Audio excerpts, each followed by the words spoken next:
দর্শক চলে আসলাম এইমাত্র পাওয়া আগামীকাল খুবই গুরুত্বপূর্ণ ঘূর্ণিঝড়, ঝড় বৃষ্টি, শিলাবৃষ্টি, কালবৈশাখী ঝড় এবং আবহাওয়ার খবর নিয়ে দর্শক আজকে ভিডিওতে জানিয়ে দেবো আগামীকাল 24 ঘন্টায় কেমন থাকার সম্ভাবনা রয়েছে বাংলাদেশে 8টি ভাগে 64 জেলা আবহাওয়া পরিস্থিতি এবং আরও জানিয়ে দেবো পশ্চিমবঙ্গে কোথাও কোনো বৃষ্টিপাতের সম্ভাবনা আছে কি না।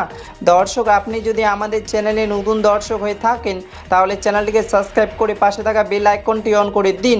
তো চলুন এবার জেনে নিই এক নজরে। দর্শক ইতিমধ্যে গত 24 ঘন্টায় আবহবিদ বাংলাদেশের সর্বনিম্ন তাপমাত্রা রেকর্ড করেছেন ঢাকা বিভাগে 36 থেকে 37 ডিগ্রি সেলসিয়াস এবং আবহবিদ আরও জানিয়েছেন ইতিমধ্যে খুলনা, বাগেরহাট, সাতক্ষীরা, যশোর, ঝিনাইদহ, বগুড়া, টাঙ্গাইল, ঢাকা, কিশোরগঞ্জ, মানিকগঞ্জ, মুন্সিগঞ্জ, ফরিদপুর, সিলেট, হবিগঞ্জ, ময়মনসিংহ, চট্টগ্রাম, ফেনী, কক্সবাজার, টেকনাফ জেলায় আকাশ হালকা মেঘলা থাকার সম্ভাবনা রয়েছে এবং পশ্চিমবঙ্গে আবহাওয়া সর্বনিম্ন তাপমাত্রা রেকর্ড করেছেন কলকাতা 35 থেকে 36 ডিগ্রি সেলসিয়াস এবং পশ্চিমবঙ্গে কলকাতা, বীরভূম, বাঁকুড়া, পুরুলিয়া, আসানসোল, হলদিয়া, আরামবাগ, বর্ধমান মেঘলা আকাশ থাকার সম্ভাবনা রয়েছে।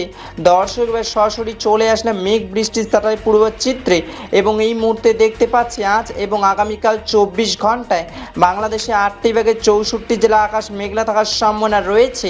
আপাতত 24 ঘন্টা বাংলাদেশের রাজশাহী, পাবনা, সাতক্ষীরা, যশোর, ঝিনাইদহ, বরিশাল, ঢাকা, কিশোরগঞ্জ, মানিকগঞ্জ, মুন্সিগঞ্জ, ময়মনসিংহ, টাঙ্গাইল, সিলেট, চট্টগ্রাম, কক্সবাজার, ফেনী হালকা বৃষ্টি পড়ার সম্ভাবনা রয়েছে এবং পশ্চিমবঙ্গে মুর্শিদাবাদ, বোলপুর, আসানসোল, খড়গপুর, বাঁকুড়া, কলকাতা, হলদিয়া হালকা বৃষ্টি পড়ার সম্ভাবনা রয়েছে। 15ই জুন 2026 সোমবারে আবার খবর। ধন্যবাদ।